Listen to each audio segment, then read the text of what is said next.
Ser podcast.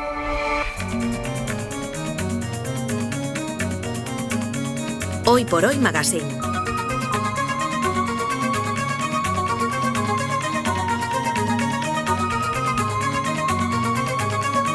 Ser podcast. Cerquita del cierre del año administrativo, nuestros ministros llegan arrastrando sus carteras a esta reunión del Hoy por Hoy. Jaime García Cantero, buenos días. Muy buenos días. Y Nuño Domínguez, muy buenos días. Buenos días. Vamos a empezar por el tema.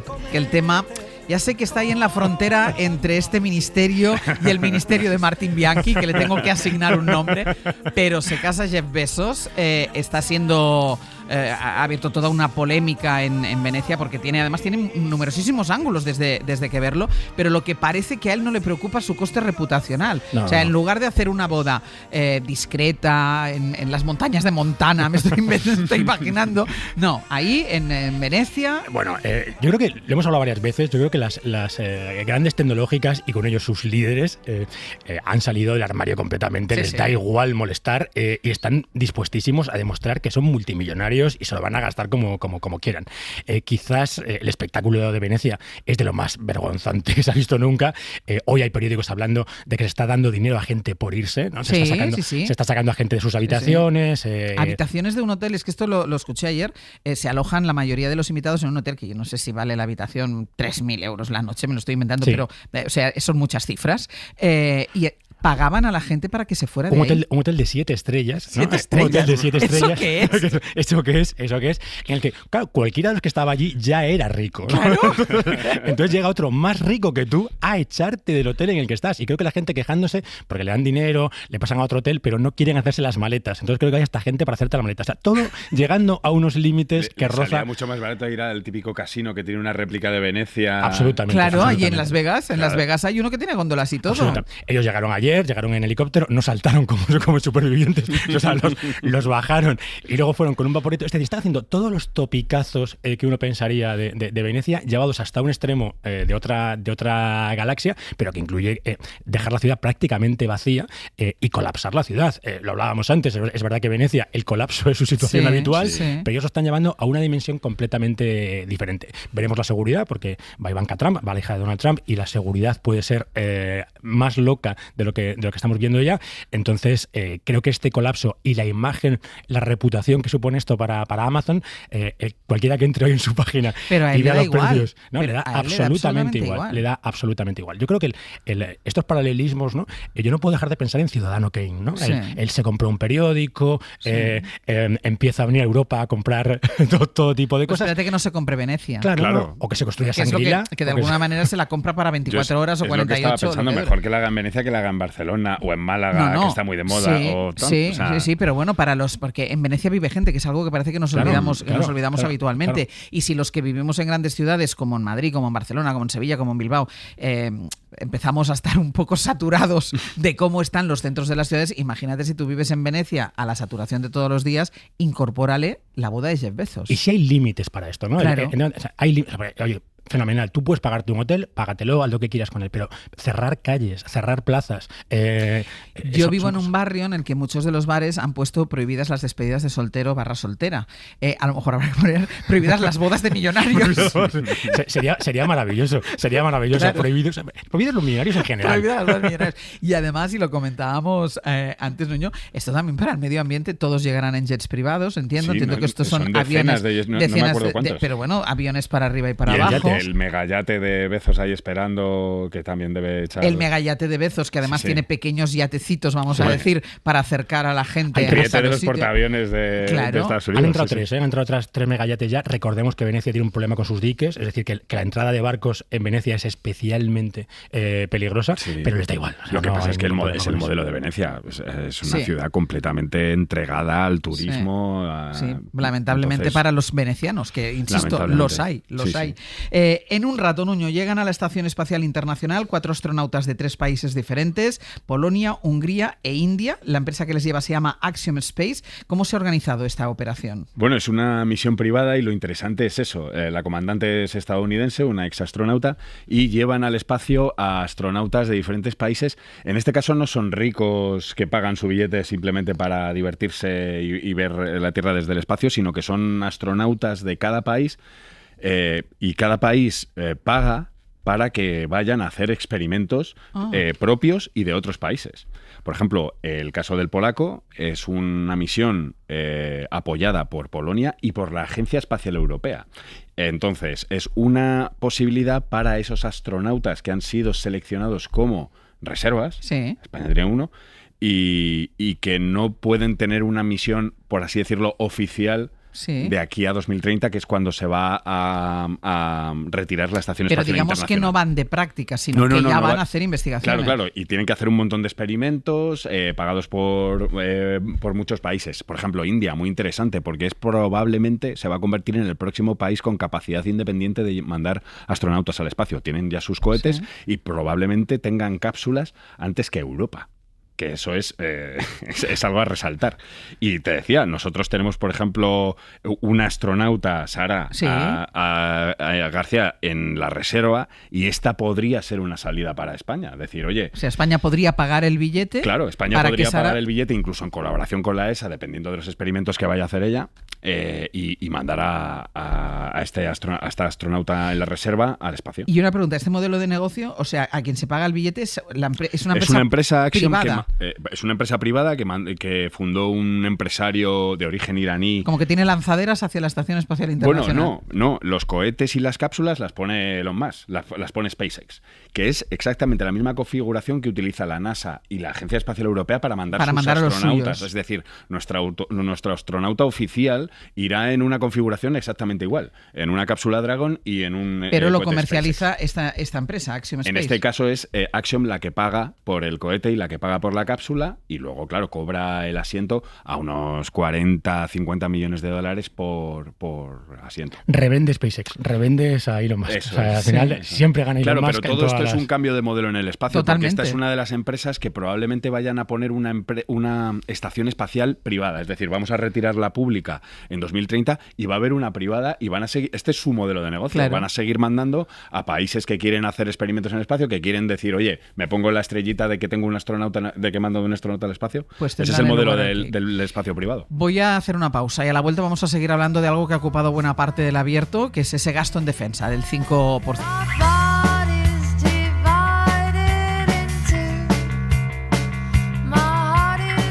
Hoy por Hoy Magazine. Ser Podcast. Hoy por Hoy. Àngels Barceló. Burn up every cloud above my head, clear the smog and let me rest somewhere. Aquí seguimos en nuestra reunión ministerial de todos los jueves con Nuño Domínguez, con Jaime García Cantero. Les decía que de alguna manera vamos a continuar hablando durante un momentito de algo que ha ocupado buena parte del abierto, que es esa inversión del 5% del PIB en defensa, una inversión de la que se desmarca el presidente del gobierno, Pedro Sánchez, porque detrás de toda esta operación hay una industria militar tecnológica y además lo ha dicho abiertamente Donald Trump, que esta inversión es para que ustedes gasten en la industria militar de los Estados Unidos. O sea, aquí hay un tema de defensa y de falta seguridad. Ir con el catálogo. Vamos, misiles, que ya tenemos hubieran aviones. señalado exactamente lo que quería cada uno. Pero cuando Donald Trump exige, Jaime, ese 5% del PIB a España, lo que pide es compremos su hardware militar. ¿Qué productos nos intenta colocar? ¿De qué estamos hablando? Bueno, pues yo creo que estamos viendo el muestrario, no hace falta que lo lleven en ningún sitio, porque estamos viendo en Irán, lo estamos viendo en Ucrania. Desgraciadamente, la exhibición de tecnología militar que estamos viendo es alucinante. Hoy estamos viendo carros de combate de nueva generación, estamos viendo misiles ultrasónicos, pero los productos estrella, claramente hoy, tienen que ver con lo digital, ¿no? Tienen que ver con los drones, drones y vehículos autotripulados en general. De momento vemos drones, pero veremos muchas más cosas. En Irán es alucinante porque los dos bandos están utilizando drones, pero a partir de ahí hay un abanico casi infinito de tecnologías destinadas a la defensa. Yo creo que la pregunta del 5% no es tanto cuánto hay que gastar, que es una pregunta relevante, es cómo cómo hay que gastarlo. Y ahí es donde yo creo que Europa tiene muchas cosas que decir. Yo creo que nadie duda hoy de que la tecnología tiene muchísimas cosas que decir en la defensa, y más allá de lo obvio, que una vez más es lo que quiere colocar el presidente de Estados Unidos, tanques y todo lo demás, hay otro tipo de tecnologías de doble uso por las que Europa debería apostar y en las que España tiene intereses reales y capacidades reales, ¿no? Como son todos los temas de ciberdefensa, de los que hemos hablado aquí, de ciberseguridad, pero como son muchísimos más temas, la industria del espacio, que tiene muchísimas cosas que decir en el tema de los drones, industrias relacionadas con la física, como es todo el tema del láser. Hay muchísimas cosas más allá de comprar carros de combate por las que Europa debería avanzar. Y creo que una de las guerras, valga la redundancia, debería ser cómo recogemos que todas esas inversiones en tecnología, incluso en ciencia, se recojan como parte de un presupuesto que en algún momento llegará a impactar en la defensa. Y hay un concepto que para mí es tremendamente interesante, que es que no hay defensa posible sin autonomía digital, sin capacidad de poder tomar tus propias decisiones. Y cuando vemos, como llevaba New York Times antes de ayer en su portada, que me sorprende que en Europa casi no hemos hablado de esto, ¿no? Que Microsoft ha cerrado una cuenta de un juez del Tribunal de la Haya. Y esto es muy fuerte, una cuenta de un juez, porque se le ha ordenado el gobierno de Estados Unidos simplemente porque este juez estaba investigando a Israel por genocidio. Creo que ¿Pero esto cómo puede hacerlo? ¿Le llega una orden de arriba y lo hace? Esto puede hacerlo. Microsoft, que era el menos dócil de los gigantes tecnológicos, pero es sorprendente que en un territorio, vamos a decir, un organismo global como es el Tribunal de la Haya, fuera de tu territorio esté sujeto al mandato de un gobierno extranjero, ¿no? Que es el de los Estados Unidos. O sea, Microsoft es una empresa norteamericana, pero se supone que está operando en Europa y es muy dudoso desde una perspectiva legal que tenga que acatar esa orden, pero la orden la ha acatado. Pensemos la dependencia que tenemos de todos estos gigantes tecnológicos, y si mañana el gobierno de Estados Unidos dice a Microsoft, a Meta, a Google, a Amazon que dejen de dar servicio por lo que ellos crean, ¿a dónde vamos nosotros? ¿Y Europa tiene capacidad para sustituirlos? ¿Para sustituir todas estas grandes pues tecnológicas? Pues este es el tema. Yo creo que capacidades y potencial sí, pero llevamos décadas confiando en el amigo americano, y a lo mejor es el momento de empezar a pensar si el amigo americano sigue siendo el amigo americano, porque este tipo de cosas, este tipo de razonamientos que algunos dirán, es una anécdota, ¿no? Lo del juez es una anécdota, pero una anécdota bastante grave, que una potencia extranjera pueda tomar decisiones de este calado fuera de su territorio. Vamos con investigaciones científicas, un hallazgo presentado por el CNIO en colaboración con científicos británicos, un nuevo análisis de la inestabilidad genómica, que es uno de los factores que hace que los tumores sean más resistentes y que produzcan metástasis, y el análisis permite predecir qué pacientes no responderán a 3 clases de quimioterapia. La quimioterapia, ya saben que muchas veces se describe como un veneno indiscriminado que mata todo, también mata las células sanas. ¿Se trata de poder personalizar la quimioterapia o sobre todo de saber a quién no le va a funcionar? Es exactamente eso. Lo que pasa es que normalmente pensamos en personalizar, en analizar a la persona y decir, oye, te va muy bien este fármaco, y esto es todo lo contrario, es decir, oye, este fármaco no te va a ayudar. Lo importante es que existen decenas de quimioterapias, entonces en muchos casos este tipo de análisis te puede decir, oye, esta no te va a funcionar y te va a causar, por supuesto, los efectos secundarios que causan este tipo de fármacos en muchos pacientes y no te va a servir de nada, con lo cual tengo esta otra opción.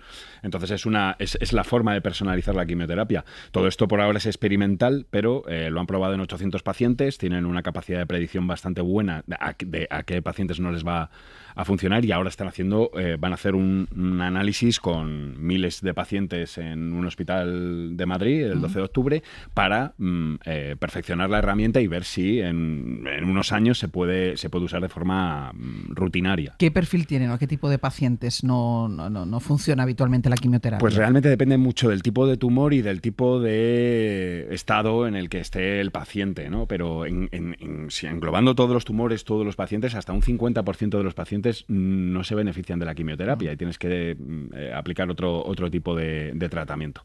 Entonces, esto potencialmente tendría un uso, sería muy importante, sería una herramienta muy útil, sobre todo en los casos en los que tengas una alternativa, claro. ¿Y se ha creado una empresa para comercializar este tipo de test? Uno de los investigadores ha creado una empresa desde hace años. Lo que están haciendo es, sobre todo, patentes sobre estos test de inestabilidad genómica. Estos son como...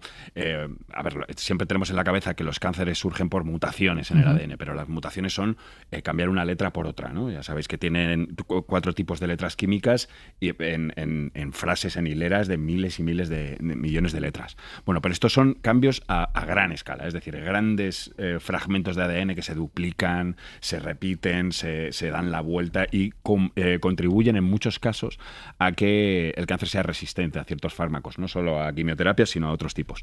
Entonces, la empresa está basada en este tipo de inestabilidad genética que tienen las células de los tumores para poder incluso no solo hacer tratamientos personalizados con quimio, sino con otros tratamientos más efectivos y más personalizados, como la inmunoterapia y otro tipo de fármacos. Entonces, bueno, es un paso muy importante porque no sé si todo el mundo sabe que la quimioterapia se descubrió o se empezó a desarrollar porque hubo un bombardeo en la Segunda Guerra Mundial a barcos aliados, hubo una fuga de gas mostaza y los médicos militares se dieron cuenta de que las células del sistema inmune estaban muriéndose en los que habían sobrevivido. Entonces dijeron, espérate, esto podemos usarlo como un arma contra células malignas.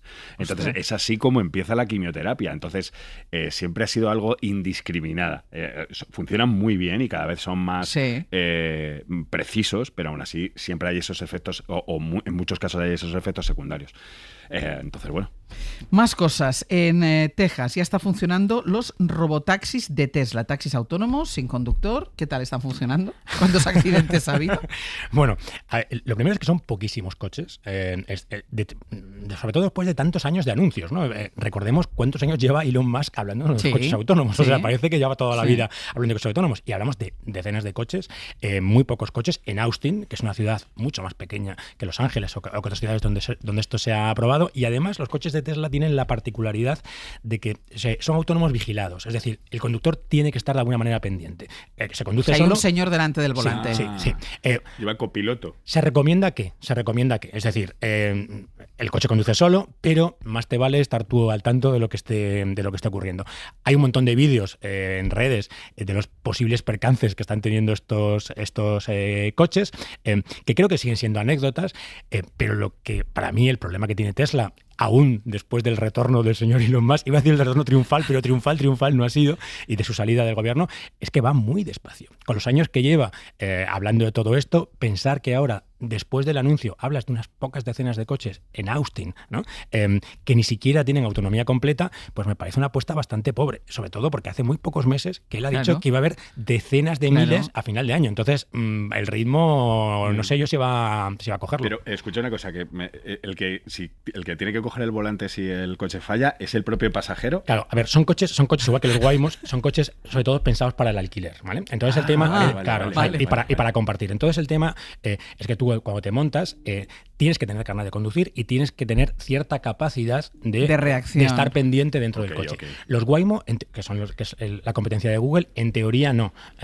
La otra cosa lo que sí que hacen estos, igual que los Waymo, es arder fácil. Lo digo por si alguien en Austin está también pensando en manifestarse o en hacer este tipo de cosas. Pero el modelo de conducción es, vamos a decir, menos autónomo que el de Waymo. Claro, porque sí, cuando estaba pensando en taxis, ¿sabes qué estaba pensando? Como por las mañanas ahí me recoge siempre un taxi y pensaba, ¿y qué me tengo que sentar? Igualmente, si no hay nadie delante, me tengo que sentar en el asiento de atrás. Quedaría como mucha ¿no? Es un poco extraño. Vale. Sí. A ver, extraños son. O sea, yo es que he pensado que va el vehículo autónomo, un señor sentado en el copiloto, en el asiento de copiloto, y luego tú te montas detrás, ¿no? Entonces, no, eso ya sería... No, sería una locura. Eso solamente vas tú, pero tienes que tener carnet y estar y comprometerte a estar pendiente. O sea, es un poco menos autónomo de lo que dice la palabra autónomo. Vamos a hablar también de una investigación sobre terremotos, Nuño, que publicaste ayer un reportaje. La sobreconstrucción tiene como consecuencias que los terremotos son ahora más peligrosos porque son más devastadores. Empieza recordando uno terrible que sucedió en Málaga en 1884, que causó entonces 900 muertos, y se teme que si esto volviera a pasar, claro, moriría mucha más gente. Mucha más gente, porque claro, en concreto en esta zona de Málaga, que yo no conocía que este terremoto, no tenía ni idea de que había pasado, y la verdad es que fue terrible porque sucedió el día de Navidad de noche. Estaba todo el mundo cenando en casa. Y en murieron. 1884. Entonces lo que han hecho un grupo de investigadores del Instituto Geológico y Minero es decir, vamos a ver qué pasaría si este terremoto y otro muy potente que hubo en Torrevieja, que es una zona también de alto riesgo sísmico, dentro de los estándares españoles, ¿qué pasaría ahora? Entonces, si pasa el con el que hemos empezado hablando en 1884, esa zona se ha despoblado, con lo cual no moriría tanta gente porque además no se produciría el día de Navidad, pero el de Torrevieja que causó bastantes víctimas, ahora tendría muchísimas más por el tema de que es una zona que ha multiplicado su población por 5 o por 6, pero es que además en verano o en la temporada alta de turismo multiplica más aún su población. Y hay muchos edificios que se han construido en épocas pasadas de boom urbanístico por el turismo que no responden a los estándares de seguridad sísmica que deberían tener. A ver, tampoco hay que alarmar a la gente porque bastantes catástrofes ya tenemos en el mundo como para estar pensando en terremotos, pero es verdad que los científicos dicen esto sabemos que se va a volver a producir. Un terremoto de esa intensidad se va a volver a producir. Pero ante esto, ¿qué haces? Porque la gente es la que es. Las casas ya están hechas. Las casas ya están hechas. Se pueden reforzar edificios, se pueden tomar ciertas medidas, aunque el estudio muestra que yo creo que no hay un país en el mundo que pueda estar preparado para esto. Ni incluso los países de más intensidad sísmica, probablemente Japón, otros países sí que tienen unas construcciones más preparadas, pero sobre todo lo que puede ayudar es a la respuesta. Estos tipos de sistemas también te pueden decir, oye, vais a intentar acceder a esta población y no hay forma de cruzar este río porque se han caído los puentes, que es lo que pasó en el siglo XIX, o muchas otras cosas, ¿no? Intentar ayudar a las unidades de emergencia. Y después a tener cierta conciencia de que esto, en el rango de 150 a 200 años, es probable que pase. Tuvimos un terremoto relativamente reciente en Lorca, que no fue de estas intensidades, pero ya causó muertos, causó víctimas, y muchos daños materiales. Unos daños materiales tremendos. Sí. Entonces, simplemente es tener presente esto, y estos científicos han colaborado con el gobierno en un nuevo plan para respuesta ante porque además ante esto no es lo mismo que construir en las Ramblas, que dices, si vuelve a haber una riada, porque eso es no construir en las Ramblas, es así de fácil. Esto es otra cosa. Y la precisión que hay ahora, ¿no? Hay un montón de en Barcelona, los Computing Centers tienen un proyecto de cálculos de resiliencia en el que puedes ver a muchos años cuál es el riesgo de construir un sitio determinado. El tema es justamente esta, ¿no? ¿Qué medidas tomas para esto? Es un poco el efecto Cassandra, ¿no? Sabes que esto va a pasar, pero con lo ¿qué que haces? ya está, claro. Con lo que ya está construido es muy difícil. Lo último, hackers contra la televisión pública sueca. ¿Qué ha pasado? Bueno, esto es un ataque que aquí yo creo que en España nos ha contado mucho, un ataque no solamente a la televisión sueca como símbolo, ¿no? de Suecia, sino muchísimas instituciones suecas que fueron paralizadas por estos hackers hace unas pocas semanas y que yo creo que vuelven a introducirnos en el debate de que estos ataques le pueden ocurrir a cualquiera. Suecia es un país tremendamente desarrollado, con una tecnología absolutamente de vanguardia, es verdad que muy cerca del frente enemigo, vamos a decirlo, y que ha tenido muy serios problemas, tanto que llegó al Congreso y el primer ministro fue el encargado de contar esto a la ciudadanía, porque fue un problema muy serio. Y creo que vuelve a abrir el debate con el que empezábamos de cómo gastamos en tecnología y si a lo mejor en vez de comprarle tanques y bombarderos al señor Donald Trump, defensa. hay que cuando hablamos de invertir en defensa, esto es defensa. Por supuesto que es defensa. Nuño, Jaime, hasta la semana que viene. Hasta la semana que viene. Adiós.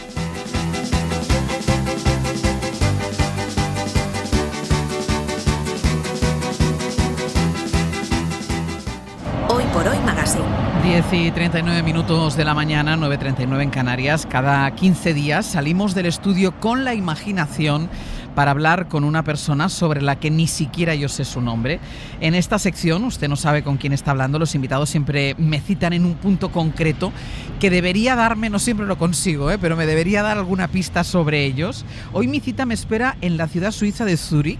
He llegado a la estación de Polybahn, un funicular histórico que sigue en marcha 136 años después de su inauguración, y junto a uno de los vagones de este funicular, un vagón rojo, me espera alguien a quien voy a saludar. Hola, ¿qué tal? Muy buenos días, ¿cómo estás? Hola, buenos días, Ángels. Es un lugar muy curioso que yo no conocía. ¿Este funicular llega muy lejos? Fíjate, el recorrido es corto, en realidad son solo 176 metros, pero el desnivel que salvamos es de casi 41 metros, ¿no? Entonces nos ahorra un esfuerzo y además el recorrido y la experiencia son fantásticos, como siempre. 41 metros que si no de desnivel que tendríamos que hacerlos andando, si no. Correcto. ¿Qué conexión tienes tú con este lugar? ¿Es un funicular que utilizas habitualmente? Pues fíjate, yo vivo y trabajo muy cerca de aquí, de la ciudad de Zúrich, pero me gusta mucho venir aquí, los vagones, las vías, los turistas, los pasajeros que vienen a disfrutar del viaje tienen mucha conexión con mi oficio. ¿Por qué? ¿De qué trabajas? Soy ingeniero del ocio. Ingeniero del ocio. Sí. Es la primera vez, te lo prometo, que escucho algo así. ¿Qué hace un ingeniero del ocio? Pues En mi caso, yo estudié ingeniería industrial, pero le ponemos esta etiqueta ingeniero del ocio, porque en realidad somos ingenieros profesionales técnicos de distintas especialidades que nos dedicamos a este sector, ya sea para hacer, es decir, fabricar atracciones para parques, ferias o centros acuáticos, o gestionar, certificar muchas de estas instalaciones relativas al entretenimiento. Bueno, entonces me parece, porque a mí las ingenierías, yo que soy tan de letras, a mí siempre me ha parecido algo así como un poco serio, un poco aburrido. Claro, lo tuyo es mucho más divertido. Es una de las aplicaciones fantásticas y maravillosas que tiene las profesiones técnicas, como muchas otras, hay otras que son fantásticas. ¿Cómo te llamas?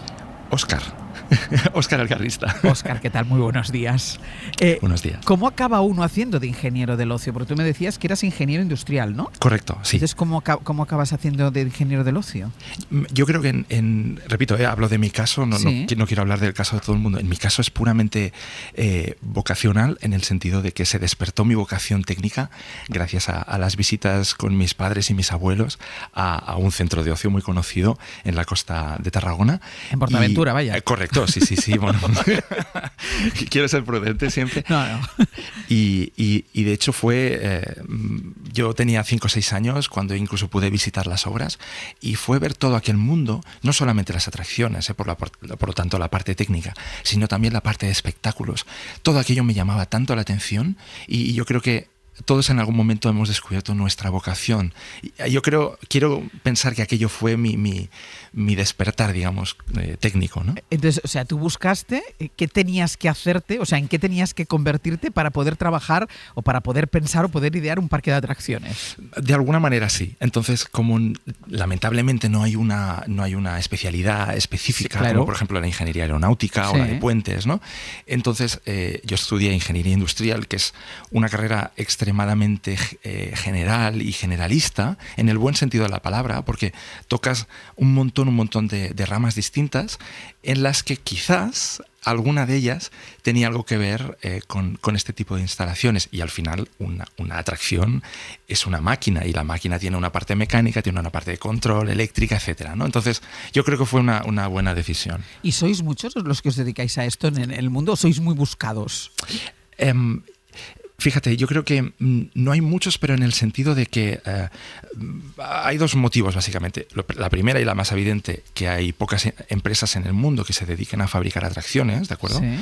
Y la otra es porque hay pocos ingenieros, digamos, con esta formación transversal, o vamos a decir especializada en instalaciones del ocio, que trabajen a tiempo completo, ¿de acuerdo? Entonces, la ventaja en este caso es que para trabajar de esto no necesitas tener una acreditación específica de ingeniero del ocio, porque no existe todavía. Sí. Quizás en un futuro sí, ojalá.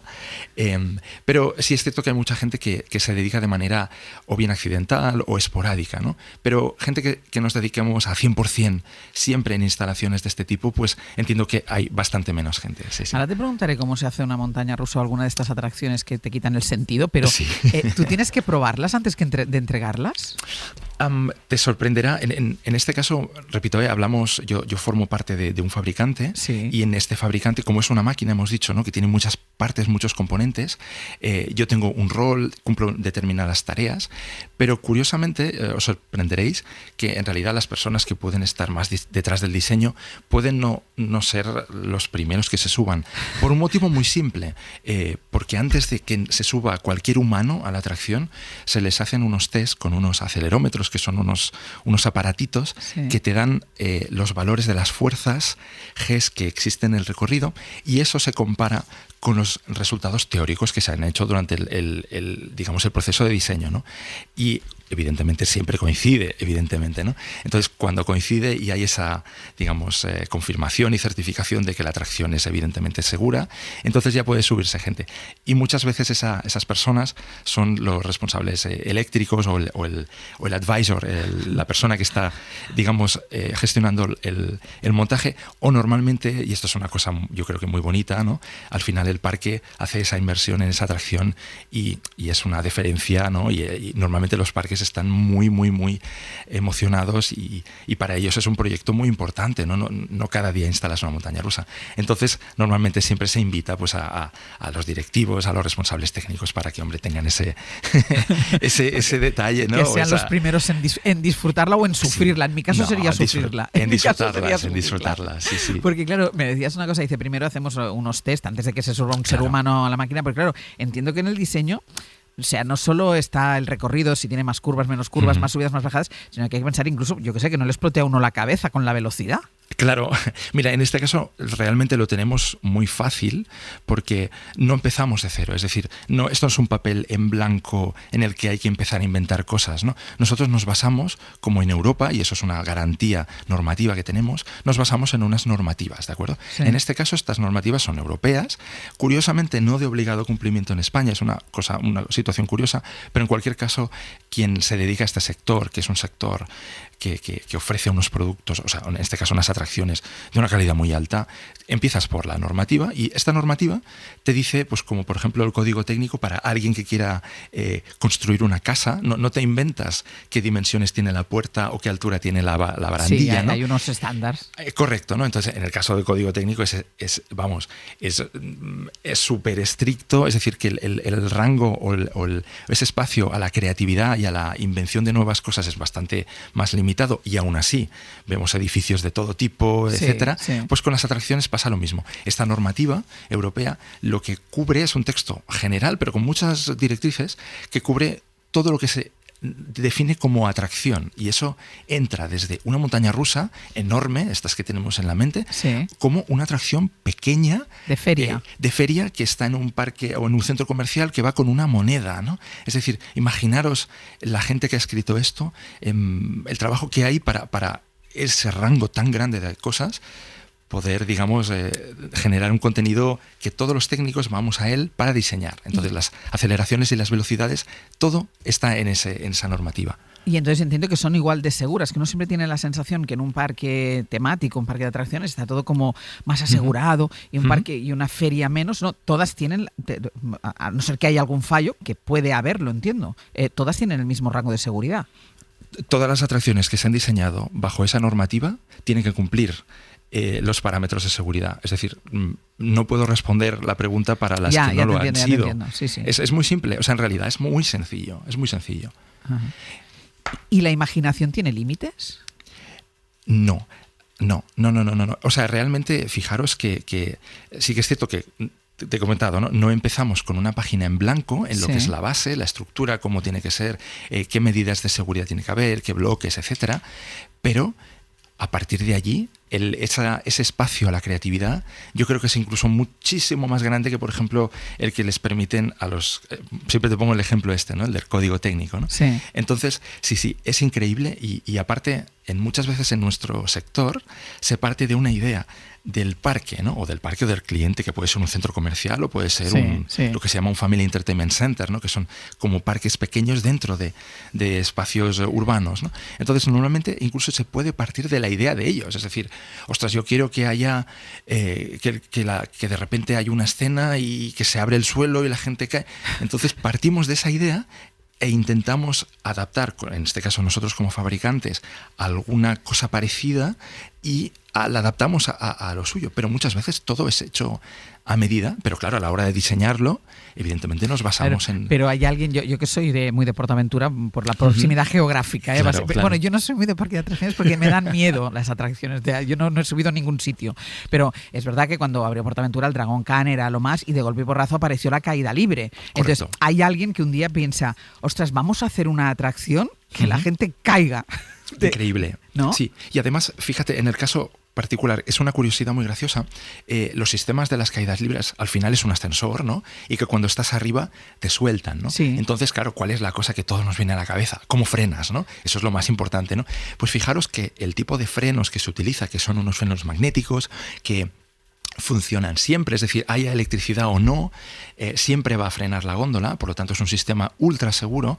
Esa tecnología precisamente viene de otras industrias. O sea que al final el sector del ocio, y esta es la verdad, es decir, no es un sector tan potente o tan avanzado como por ejemplo cualquier otro sector industrial, aeromodelístico, aéreo o de ferrocarril, ¿no? Sí. Es decir, al final nosotros adaptamos las mejoras que los demás han ido aplicando y decimos, ostras, yo esto lo podría aplicar a esta otra aplicación que la nuestra es pues muy divertida, ¿no? O sea, es así realmente. Y hay mucha diferencia, estoy pensando en la caída libre, hay mucha diferencia en caer de unos metros o de unos metros más arriba, porque es verdad que hay como una especie de competición de la caída libre más alta de España, del mundo. Sí.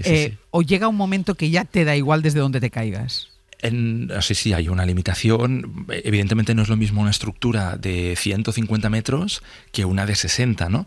Necesitas, unos cálculos distintos, una cimentación distinta. En el caso de las caídas libres, sí que hay unos ciertos límites. Bueno, hay límites en todo, también en las montañas rusas, ¿no? Pero fíjate que es muy curioso que nosotros siempre pensamos en las grandes atracciones, ¿no? Como, ostras, lo que más lleva al límite a los humanos, ¿no? Sí. Pero curiosamente yo lo que considero que es lo más, en inglés es challenging, ¿no? Lo que da más trabajo y es un reto, precisamente son las atracciones infantiles. Porque en las atracciones adultas nosotros nos movemos en un amplio espectro que nos permiten las normativas, vamos a decir, desde las máximas fuerzas, ¿no?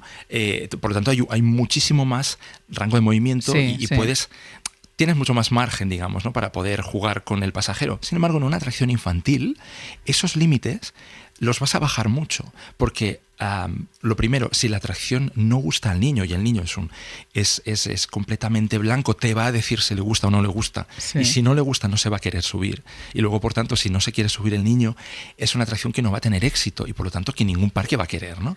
Entonces, llegar a ajustar, de dar una sensación física sin llegar a unos límites que no están escritos, que son las sensaciones de los niños, yo creo que eso es una de las cosas más curiosas que hay. Qué bueno. Yo siempre hubiera pensado que era más complicada la de los adultos. ¿Hay algún parque de atracciones que tenga o algún país que tenga las más brutales, esas que dices, esto es tremendo? Bueno, en este caso hay ahora mismo, tradicionalmente ha estado Estados Unidos, un mercado con parques, con un público enorme. Entonces, Estados Unidos, que ya es muy de jugar con el marketing, siempre ha intentado buscar la más alta, la más rápida, etc. ¿no? Pero desde hace unos años hay otro mercado que está completamente de cero y por lo tanto está creándose de cero, que es en el Medio Oriente, ¿no? Teníamos la parte de Dubái y ahora estamos en Arabia Saudí, donde se están creando unos parques que son, a la imaginación nuestra, es espectacular porque es una cosa en medio de unas ubicaciones pues muy complejas, ¿no? Sí. De repente, pues ahora están construyendo la montaña rusa más alta, más larga y más rápida del mundo. Entonces, digamos que son como varias potencias, ¿no? Que están intentando atraer al público a través de este tipo de máquinas. Y ya no como ingeniero, como usuario, ¿tú te subes? ¿Eres de subirte a las atracciones? ¿O te interesa más el mecanismo que subirse luego en ellas? Mira, esto no, ahora que hablamos tú y yo, que no nos escucha nadie. No nos escucha nadie. Sí, es decir, yo me tengo que subir a todo, por supuesto, pero yo tengo mis preferencias y sí es cierto que conforme me he hecho mayor, me mareo bastante cuando las atracciones giran. Entonces a mí todo lo que es lineal, caídas libres, montañas rusas, todo bien. En el momento en que giran, quizá lo empiezo a pasar un poquito mal. Sí, no te lo voy a negar. Yo, para que te hagas una idea, Óscar, soy la que aguanto siempre las chaquetas a los pies de las atracciones. Las chaquetas y los bolsos. Ha sido un gusto, Óscar, hablar contigo de verdad y conocer este mundo. Un beso grande. Gracias. Muchísimas gracias. Un abrazo. Hasta luego.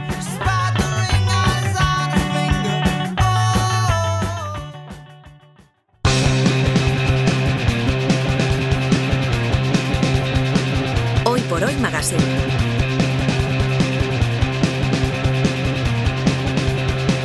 Ser Podcast. Hoy queremos dedicar la clase de lengua a la edad porque ayer se presentó en Madrid una iniciativa de la Fundación Grandes Amigos que nos invita a pensar sobre la forma en la que los anuncios de cosmética hablan de la edad, del envejecimiento, de cómo revertirlo. Entonces nos preguntamos, ¿la lengua con que se anuncia la belleza es de alguna forma una lengua discriminatoria? Lola Pons, ¿qué tal? Muy buenos días. Buenos días, Ángels. ¿En qué consiste esta campaña sobre lenguaje de la cosmética y discriminación por edad? Es una campaña muy interesante que llama la atención sobre la forma en que la industria cosmética, claro, a través de los anuncios, habla del envejecimiento. O sea, nos invita a pensar sobre expresiones como revertir la edad, antiedad, antienvejecimiento. Y también insisten mucho en que los cosméticos se testan sin crueldad animal, ¿no? Y eso se pone en pegatinas y tal, pero que en cambio son muy crueles lingüísticamente porque fomentan el edadismo. O sea, se nos dice que son más crueles con la edad de la persona que con los animales que puedan haber estado implicados. El spot lo protagoniza Ana Torrent. Ahora podemos combatir el envejecimiento sin crueldad, con productos antiflacidez, antibolsas, antiojeras, antipérdida de firmeza, todo antiedad. Porque cumplir años no está bien visto, ¿verdad? Claro, y la palabra en torno a la que gira la campaña es edadismo. ¿Qué nos dices de esta palabra? El edadismo es la razón de discriminación por edad, o sea, discriminar a alguien por su edad. Se dice edadismo con 2 Ds, no se dice edaísmo, tampoco, aunque se dijo en un tiempo ageísmo, de age en inglés, aunque desde luego este edadismo está reproduciendo una palabra del inglés, ¿no? El concepto de ageism, que se introdujo en inglés al final de los años 60. Entonces tenemos en edadismo, claro, la palabra edad y el sufijo ismo, que en español se utiliza tanto para ideología como para prejuicios, o sea, ese es el ismo que vemos en sexismo o machismo o racismo. Esta es una palabra, edadismo, que ha llegado al léxico general del español y de hecho está en los diccionarios de la RAE desde el año 2022. ¿Y estás de acuerdo con la idea de esta campaña de que el lenguaje de la industria cosmética puede ser cruel, puede ser edadista? Mira, la campaña insiste mucho en esa contradicción que supone hablar de antiedad y de hecho a mí me ha hecho pensar sobre esta forma, antiedad. El prefijo anti en español designa o precede a lo que queremos cancelar, ¿no? Lo que queremos reducir, pues una pintura antihumedad, una ley anticorrupción. En ese sentido, el envejecimiento verdaderamente no se puede cancelar, bueno, a menos que te mueras, eso no lo quiere nadie, ¿no? Y tampoco se puede revertir en estos momentos. Es cierto que existen, digamos, cremas antiarrugas, antibolsas, antimanchas, antiacné, que podrán reducir, imagino, esos síntomas. Pero la cuestión de la antiedad me parece más complicado, porque la edad, como digo, no se puede revertir ni cancelar. Sí que estoy de acuerdo en que ese lenguaje retrata una idea de belleza muy artificial, pero no pensemos solo en la lengua, ¿no? En lo verbal, también en el lenguaje visual. Esto se ha dicho mucho, pero que salgan imágenes de venta de cremas antiarrugas que anuncian muchachas de 20 años. Sí. O anticelulíticas, alguien que nunca ha tenido celulitis. Claro, o cremas efecto lifting por alguien que ve visiblemente que se ha hecho un lifting, ¿no? O sea, que tiene la cara muy bien, pero que no es por la crema. Bueno, pues hay muchos elementos que quizás nos están engañando, ¿no? No solo la lengua. Pero yo sí aplaudo a que se nos invite a reflexionar sobre cómo hablamos de nuestro aspecto. ¿Sí? Hay edadismo en nuestra discriminación a las personas mayores, pero Lola, más allá de la industria cosmética, ¿lo hay en la lengua? Lo hay manifiesto en muchísimas formas. Pienso en algunos casos como, por ejemplo, llamar abuelo a una persona que no es tu abuelo. Por ejemplo, ¿no? Que eso se ha hecho y a mí me molesta muchísimo y a mi abuela recuerdo que también le molestaba muchísimo. La infantilización también de las personas mayores, que a veces ocurre en el ámbito de la salud. O sea, que una persona que está trabajando se llama don Francisco, pero se jubila y lo empiezan a llamar Francisquito. Esto no puede ser. Algo también muy reciente que he detectado, el uso del adjetivo geriátrico como algo despectivo. Cuando la medicina geriátrica es una rama de medicina que necesitamos, la que se dedica al tratamiento y los cuidados de la gente mayor. Entonces, cuando despreciamos un bar, decimos, esto es un bar geriátrico, tu indumentaria geriátrica, lo estamos despreciando. O sea, yo veo que hay gente de 50 años que se viste como si tuviera 15 y no los estamos llamando, digamos, pediátricos, ¿no? No despreciemos nada que tenga que ver con el ámbito de la salud. ¿En esto tú crees que hay mala voluntad o hay desconocimiento? Yo creo que en general hay buena voluntad, pero hay mucha torpeza, porque antes tratábamos a los abuelos como una especie de jefe de la tribu al que llamábamos de usted y que parecía que portaba la verdad universal, y no es así, porque las personas mayores aciertan y se equivocan. Quiero decir, como las personas que no son mayores, hemos pasado de eso a convertir al abuelo en el niño nuevo que llega a la familia. Y no podemos hacer eso. Y puede dar lugar a confusiones. Pienso, por ejemplo, en otro elemento del lenguaje que infantiliza, que es cuando pluralizamos para incluirnos en una acción que protagoniza una persona mayor. Por ejemplo, va al médico, tiene que sacar el brazo porque porque le van a inyectar una vacuna y se le dice, vamos a sacar el bracito, vamos a pincharnos la vacuna. Bueno, yo entiendo que pluralizamos porque queremos implicarnos en la acción, pero no hagamos eso con las personas mayores, porque si está bien cognitivamente los estamos infantilizando, y si no está bien, si hay deterioro cognitivo, el paciente entiende que vamos a tomarnos la pastillita, lo implica a él y al cuidador, y eso lo puede inducir a confusión, no es tan simple. Claro, pero a veces, Lola, son cosas muy evidentes, pero en otros casos el edadismo, vamos a decir que es un poco más sutil. Es sutil, pero una cosa importante de las clases de lengua, bueno, las que intentamos dar aquí todos los jueves, las que se dan en los institutos, es que aprendamos a reflexionar críticamente sobre cómo nos hablan. Por ejemplo, pienso cuando dicen en el telediario, esta persona, o quien sea, ¿no?, tiene 70 años y todavía dibuja. Como que todavía, ¿qué es ese todavía? Diríamos, tiene 70 años y todavía come. Pues claro, hablo también del lenguaje visual. Esos reportajes sobre algo que ha ocurrido a un colectivo de más de 70 años, pues no sé, que se ha encontrado una vacuna o que se ha diseñado un producto. Las imágenes que ilustran esos reportajes son viejos viendo obras, personas mayores dando paseos en el parque. Sí. Pues mira, Ángel, yo voy a montones de presentaciones de libros y te digo que el público típico es señora de más de 65 años, porque nos sacan a las personas mayores yendo a presentaciones de libros. O sea, yo sé que hay cosas excepcionales, yo qué sé, tener 80 años y sacarse un Ironman, pero hay también una normalidad en las personas mayores que no se refleja mediáticamente. Claro, y has puesto ejemplos que afectan a hombres y a mujeres, pero yo tengo la sensación, Lola, de que el edadismo en la lengua es más cruel con las mujeres. Bueno, desde luego, porque hay un asunto que no es lingüístico, que es que el día en que las mujeres estemos a gusto con nuestro aspecto corporal, con nuestro pelo, con nuestra edad, con todo, se caen miles de industrias mundiales, ¿no? Entonces, la idea de que nuestro estado, sea el que sea, es deficitario respecto a un ideal, es edadista. Cuando dicen de alguien, de una mujer que está menopáusica perdida, cuando se está criticando a alguien por no tener la regla, que es algo que un hombre no ha tenido en su vida, pues eso es profundamente edadista. Como lo es, por ejemplo, y en esto insisto mucho, yo soy una pesada, pero los profesores podemos ser muy insistentes, es edadista el que nos hayamos convencido nosotras mismas de que ser llamada señora es un insulto. Pero ¿cómo es eso? O sea, yo pienso que la palabra señorita es mucho más insultante porque implica muchas cosas, contigo. Mucho más que señora. O sea, siempre mejor que nos llamen de doña. O sea, mejor doña Bárbara que Barbie, mejor señora que señorita. Y sin miedo, si la edad no tiene nada que ver con el tratamiento que uno recibe. Madre mía, están mil cosas. Pues Lola, muchísimas gracias. Muchas gracias a ti. Un beso. Un beso. Will your eyes still smile from your cheeks? Darling, I will be loving you till we're 70. Hoy por Hoy Magazine. Ser Podcast.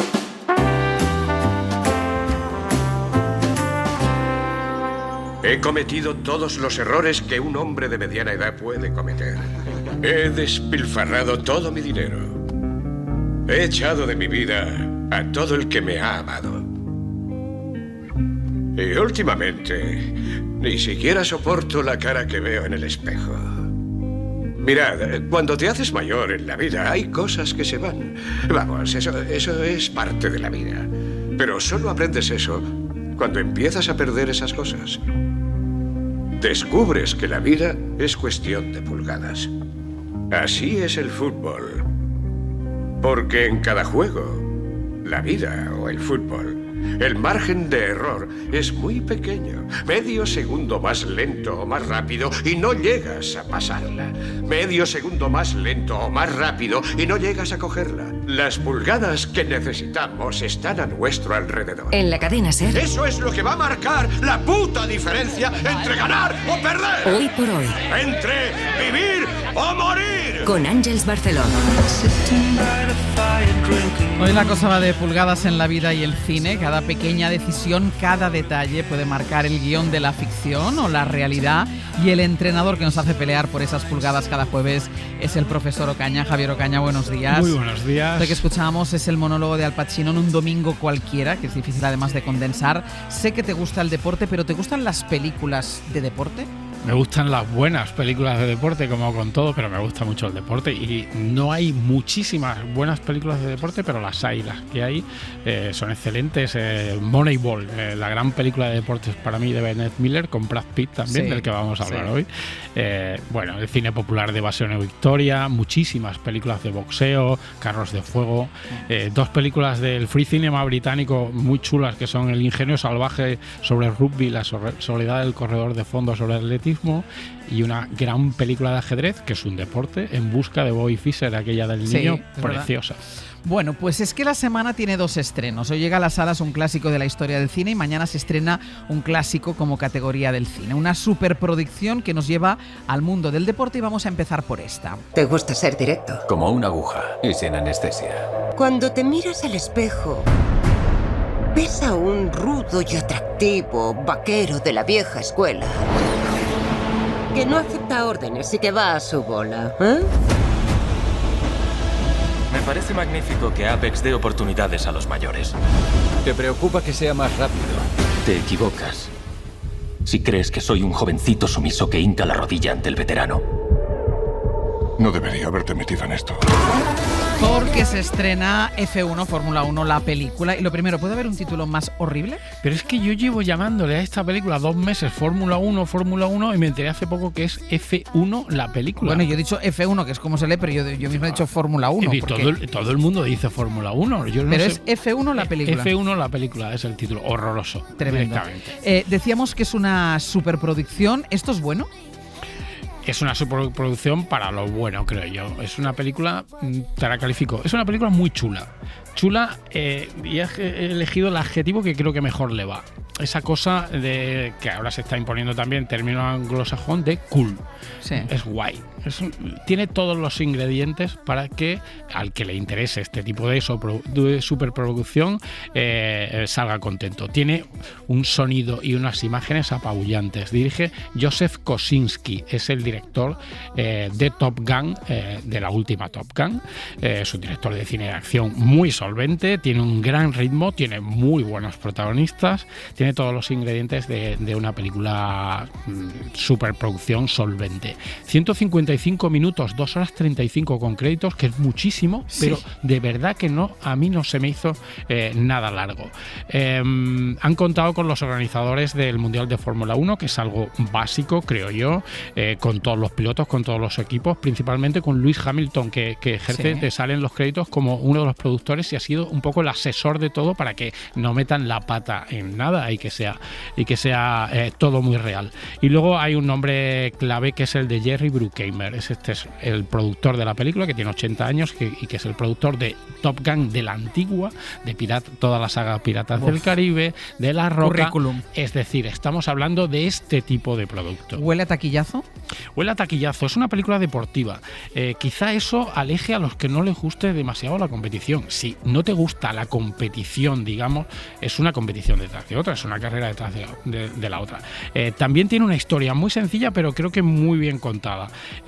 Me ha recordado también, y por eso hemos empezado por ahí, por Un domingo cualquiera de Oliver Stone y ese discurso de Al Pacino, a esa película porque abre el abanico a todos los elementos de un equipo deportivo. O sea, no solo el piloto. No solo el piloto. Aquí están los 2 pilotos, que es Brad Pitt y su compañero de equipo.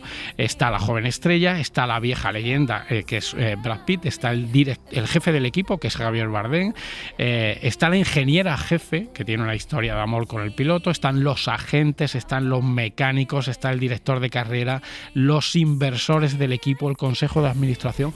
Me parece muy interesante abrir el abanico así. Por eso como la asesoría debe haber sido fundamental para saber qué se mueve ahí detrás. Mira, vamos con esos 2 pilotos. ¿Es el otro piloto? Has dicho que era viejo y no es tan viejo. La verdad es que es bien guapo. Pero esta es la madre del piloto joven diciendo una verdad como un templo, que el piloto viejo tenga la edad que tenga, ese es Brad Pitt, es muy guapo. ¿La película es la lucha entre estos dos pilotos? Es curioso porque es la lucha entre estos dos pilotos que en realidad son compañeros, pero es que esto lo vemos en la Fórmula 1. Bueno, Fernando Alonso ha acabado medio peleado con varios de sus compañeros de equipo. Sí.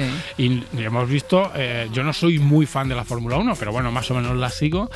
No pocos, dos corredores de un mismo equipo adelantándose entre ellos en una curva y el equipo echándose las manos a la cabeza con los dos fuera de carrera.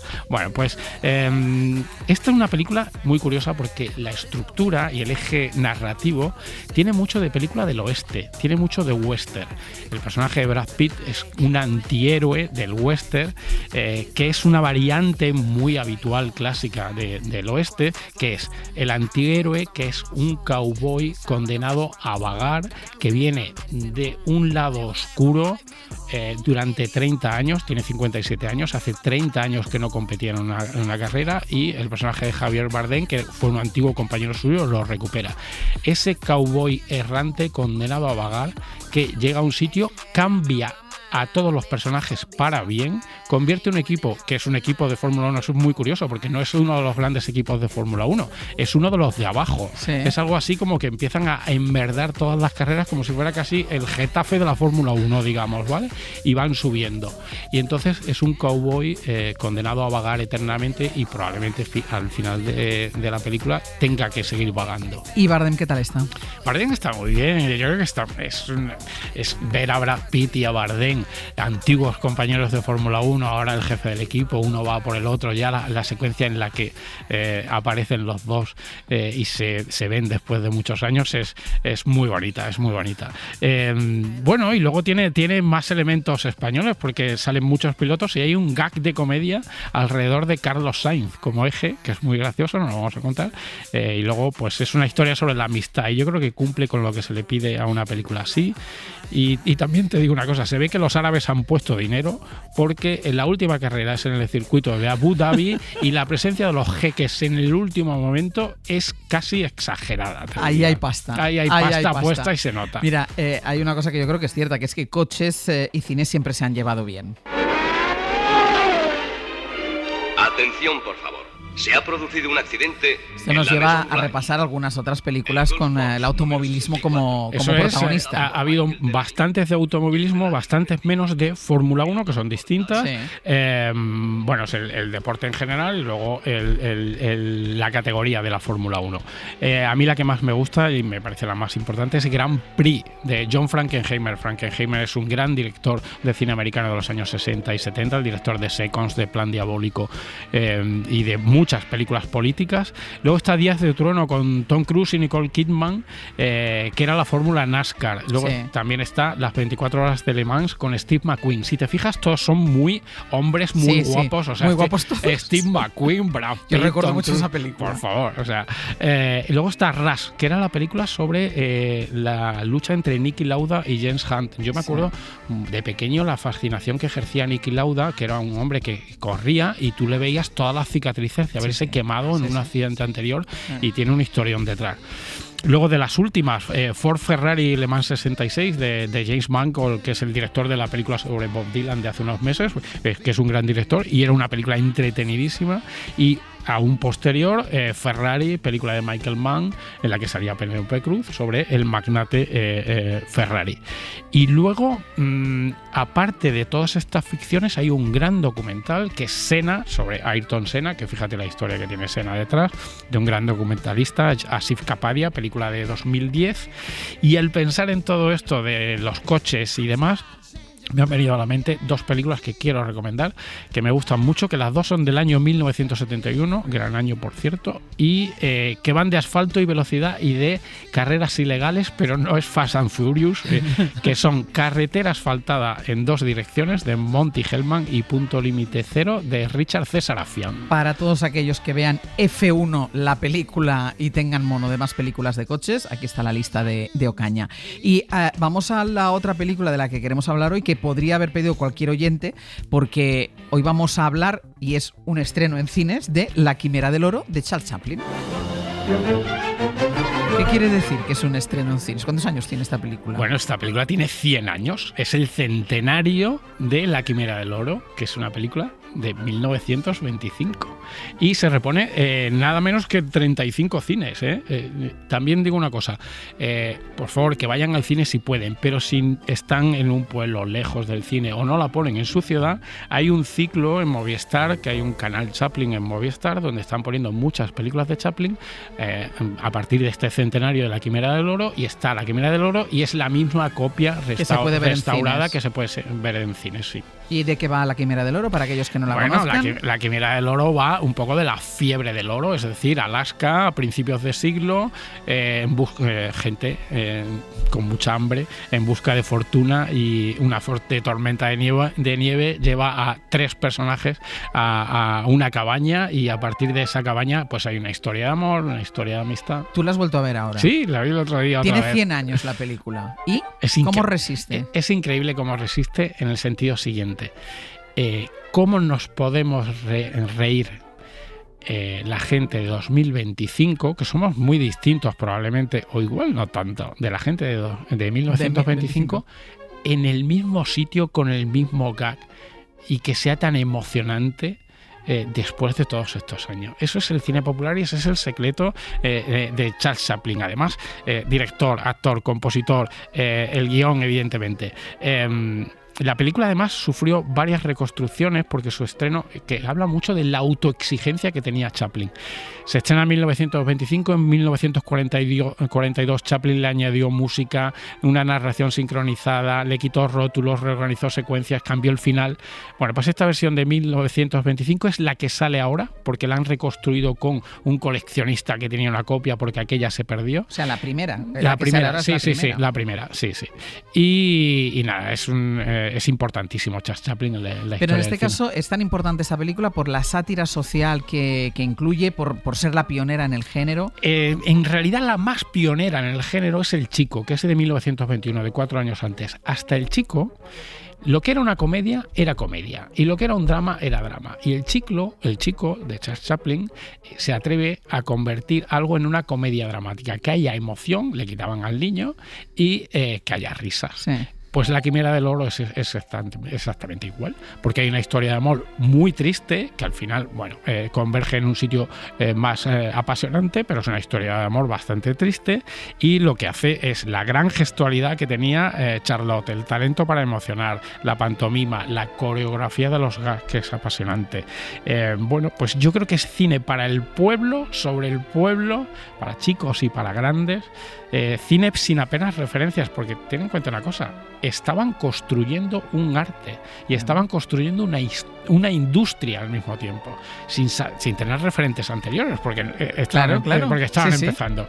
Es una creatividad mayúscula, y esa autoexigencia de Chaplin dice mucho también de él. Quien no la haya visto, que la vaya a ver. Sí, al quien cine, la haya visto, que la recuerde. Pero incluso quien no la haya visto, seguro que ve imágenes que habrá visto 1000 veces en algún documental, en algún reportaje. 3 imágenes que es un poco imperecedero. Esa imagen de los 2 buscadores de oro muertos de hambre comiéndose una bota exquisita cocinada en el fuego. Un momento de Chaplin haciendo bailar unos bollitos de pan cogidos con unos tenedores, y una casa colgada de un desfiladero. 3 imágenes que después de 100 años son muy reconocibles y que son una maravilla. Por eso yo creo que son imágenes que, aunque no hayan visto la película, seguro que las tienen en la cabeza. Pues F1, la película. Me gusta más el título de La Quimera del Oro. La Quimera del Oro, y vamos a llamarle Fórmula 1. Fórmula 1, la película. Hasta la semana que viene. Gracias a Dios. I got married in Tennessee. I got a blue-eyed girl who thinks the world of me. We got a cabin in the country and a creek that rolls nearby. And a dog that Hoy por Hoy Magazine. Ser podcast. My head is spinning over you. Hoy por Hoy Magazine. I think I'm losing my defenses. And when I'm standing next to you, I feel the failure of my senses. Ser podcast. You keep ya estamos modo fresquito. El jueves pasado ya íbamos tras la pista con las conchas y los bivalvos y hoy nos proponemos meternos en la cocina de al dente y entrar hasta la nevera para dejar claros los básicos de la nevera en verano. Ainhoa Aguirregoitia, buenos días. Buenos días, Ángels, ¿cómo estás? Muy bien, con papel y lápiz. Y hemos dicho a los oyentes a las 10 de la mañana, cuando anunciábamos la sección, que hoy, bueno, después tienen el podcast, y lo pueden escuchar y reescuchar las veces que quieran. Pero si ahora están ahí sentados, que es la hora del segundo café de la mañana, y quieren coger papel y quieren coger bolígrafo y empezar a apuntar, hoy es una sección especialmente de apuntar. Porque vamos a hablar, Ainhoa, de la nevera del verano. ¿Por qué? ¿Es diferente? Hoy voy a ir como una metralleta, Ángels. No. A ver, Ángels, voy a empezar yo con la pregunta. Venga. 7 de agosto. Sí. 8 de la tarde. Sí. Yo te mando un WhatsApp y te digo, Ángels, ¿dónde estás? ¿Estás en Menorca? Sí. ¿Me invitas a cenar? Sí. ¿Qué me haces? Puf. Yo ceno, ¿eh? No, tú cenas. A mí no me apeñas con un vasito de gazpacho. No, te podría ofrecer de primero un vasito de gazpacho, que Eso siempre sí. hay en verano en la nevera. Eso sí. Te podría hacer una ensalada muy rica, de tomate, con piparras. Te podría poner, si hay higos, te podría poner Uy, qué también rico. higos en la ensalada. Sí. Y después, de segundo, te podría hacer unas gambas a la plancha. Pero tienes gambas, sin yo avisarte. No, sin tú avisarme. Pero bueno, mira, siempre tengo gambas frescas, congeladas y peladas que podría hacerte, aunque Mira. dicen que por la noche la pasta no es buena, pero podría hacerte una pasta con gambas, por ejemplo. Madre mía, pues cosas peores me habré comido yo por la noche que Pues, pasta. pues, ¿qué te parece? Yo creo Me que parece saldrías delicioso. apañada de mi casa. Sí, saldría apañada. Yo llevo el cava. Vale. ¿Vale? Vale. Trato hecho. Vale. Venga, vamos Vamos a ver lío. qué es lo que hay que tener en la nevera A para ver. que si te llama la Ainhoa de turno y te dice, oye, que me paso, y tú dices, ahora esta que le hago yo de comer, vamos a ver qué tenemos que tener en la nevera. A ver, es que parece que hay un afán en verano por tener la nevera repleta de productos frescos. Sí. ¿Verdad? De frutas, verduras, pescados. Yo particularmente con esto tengo un poco de sentimientos encontrados porque yo creo firmemente en esa idea, pero también soy consciente de la realidad que nos rodea. Y veo que hay mucha dejadez a la hora de ir al mercado, de comer fresco, de cocinar algo que dure más de 30 minutos. Esa es una realidad que nos está invadiendo, me guste a mí o no me guste. Entonces me encuentro con esa disyuntiva, y me planteo cómo podría ser esa nevera veraniega a gusto de todos, realista, hedonista, apetecible y fácil de llevar a cabo. Vale. Entonces yo lo que quiero es que la gente llene su nevera o su despensa y que pueda descansar de ir a la compra si esa actividad no le entusiasma demasiado. Así que todo lo que voy a hablar hoy es una cosa que se puede hacer tanto con conservas como con productos frescos. Vale. Ojo con la sección de hoy, ¿eh? Atención, ¿eh? O sea, tela. Y además vamos a dar de comer mínimo para 15 días. Vale. Y distinto y variado. Les he dicho yo que cojan papel y lápiz, que ahí van 15 recetas hoy. Entonces, una curiosidad. Si tú le preguntas al ChatGPT Sí.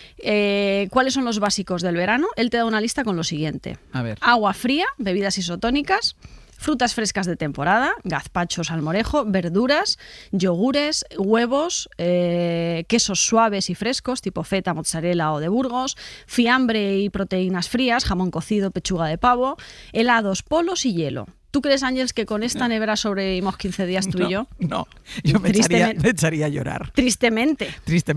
Estaríamos finísimas, eso sí. Sí, estaríamos sí. monísimas. Y vamos a volver en septiembre echados sílfides, pero eso a ti y a mí no nos interesa. Exacto. Entonces, vamos con mi lista. Vale. Yo he hecho una lista, una primera lista que se pueden comprar tanto en fresco como en conserva. Vale. Tú llegas a tu Airbnb y te vas al mercado o al supermercado y compras limones, que pueden ser frescos o encurtidos. Sí.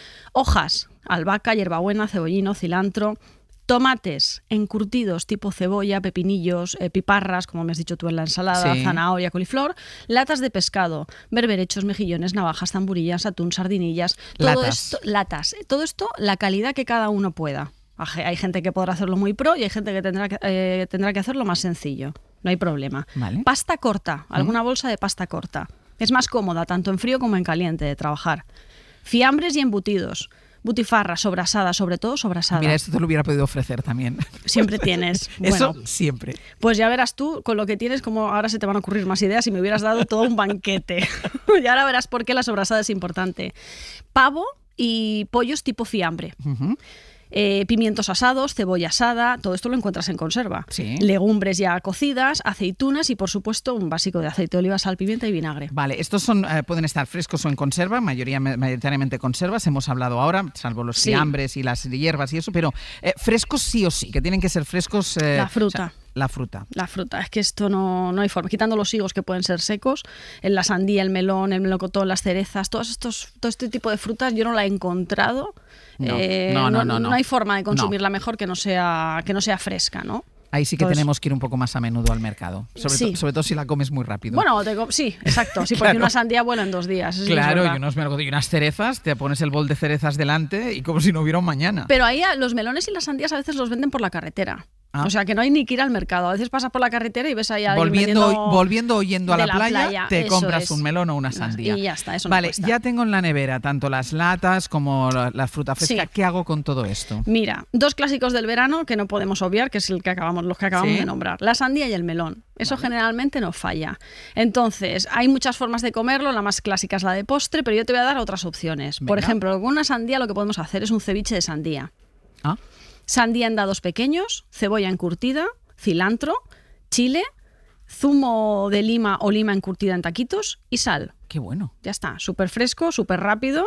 Y Para un lo que- entrante. Y para un entrante, sí. Perfecto. O una cena ligera. Sí. Ensalada de sandía, tomate y berberechos con hierbabuena. Sandía en cubos, tomate en dados, lata de berberechos, hoja de hierbabuena picada o hierbabuena seca. Todo lo que estoy diciendo, lo que he dicho al principio, ¿vale? Ujú. Limón, aceite de oliva, sal y pimienta. Vale. Algo muy fresco también y muy fácil de hacer. 2 recetas con sandía. ¿Con melón qué hacemos? Un melón marinado con chile, limón, cilantro, tipo pico de gallo. Cortamos el melón en cubitos pequeñitos, zumo de limón o ralladura de limón o ese limón encurtido del que hemos hablado, algo de picante, cilantro picado, sal, pimienta y aceite de oliva. Muy Ujú. fácil, con algún snack que tengas por ahí crujiente que se haya dejado el inquilino anterior.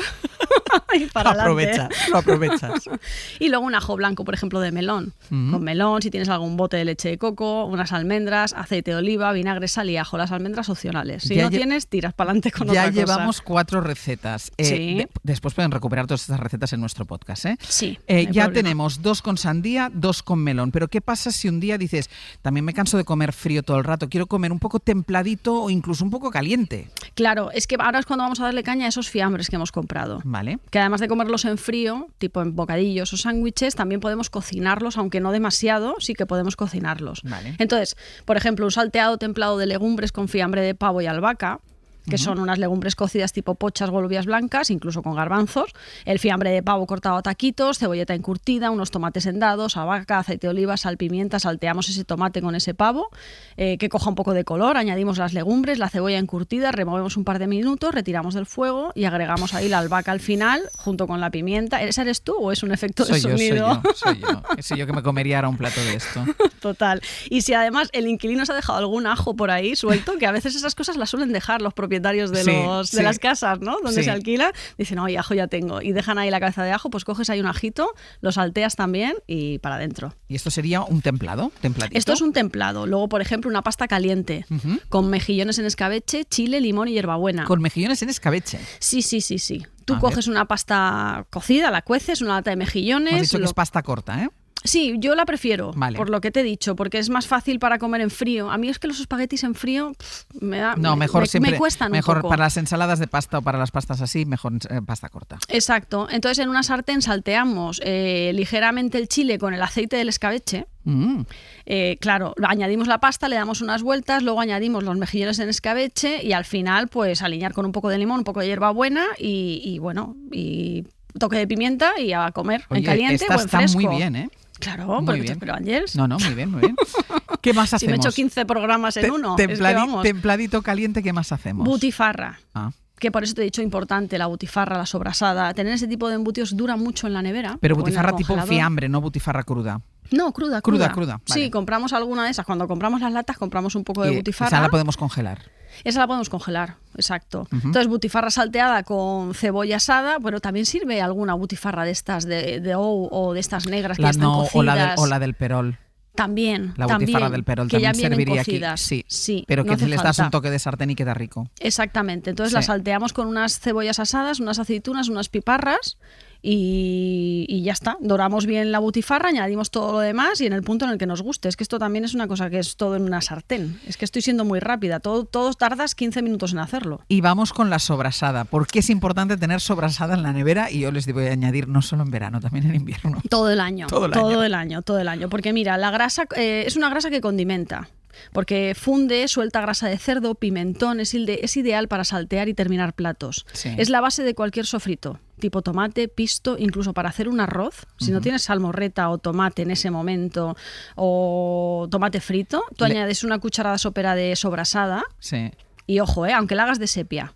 Me da igual que la hagas de sepia y luego con caldo de pescado. Si le añades una Pues cucharada mira, ahora me has dado generosa, pie porque yo me lo guardaba para el final. O sea, yo te hago una sepia con sobrasada que está que te riquísima. mueres. Pues mira, ese día no, porque te he pillado sin No, ir al pero mercado, podría tener pero- sepia en el congelador. Podría tener sepia en el congelador también. Eso ¿eh? está, pero es que te he avisado muy pronto, ¿eh? Sí, no me ha dado, Cuidado. o demasiado tarde y no me ha dado tiempo de descongelar la sepia. Exacto, Vale, exacto. vale. Entonces, pero bueno, que la base para un arroz funciona. Vale. Por supuesto con pastas. Y luego aromatiza. Porque Sí. al final, untada, fundida, potencia muchísimo los sabores. Ese pimentón es gloria bendita con la grasa de cerdo. Entonces podemos utilizarla como un ingrediente dentro de una vinagreta para verduras asadas. Fundes un poco de sobrasada con aceite de oliva, un toque de vinagre y lo viertes encima de unas verduras recién asadas al horno, espárragos o incluso alcachofas, y eso está riquísimo. Qué bueno. Luego tenemos una cucharada de sobrasada derretida con un chorro de limón, un poco de vinagre sobre unos garbanzos, unas lentejas o unas alubias. Podemos comerlo tanto en frío como en templado.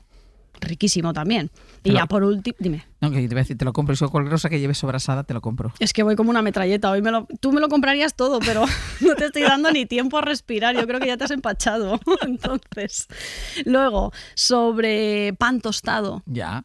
Esto es un clásico, ¿no? Añades Sí. unos encurtidos, unas piparras, ahí tienes una cena o un desayuno también, un contraste entre ¿Ves? el A mí que me dulce. gusta tanto la sobrasada, lo que no me gusta, que se pone en muchos sitios, es la miel sobre la sobrasada.